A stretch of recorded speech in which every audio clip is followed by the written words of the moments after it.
City of Melbourne wanted families to explore their city at Christmas, so we turned it into a magical winter wonderland that was only visible through Santa's spectacles. Families use their devices to discover interactive AR installations all over the city. Each AR marker allowed the user to perfectly align their real-world environment with our real-time interactive AR world.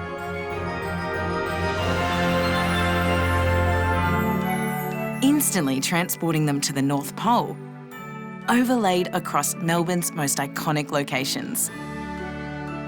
They got to play in the snow, have a Christmas poem read by a snowman. 'Twas the night before Christmas. See Santa fly down Burke Street dropping presents as he went. And even get a selfie at a time when you couldn't sit on Santa's lap. Santa's Spectacles, a world of Christmas wonder, bringing magic to Melbourne.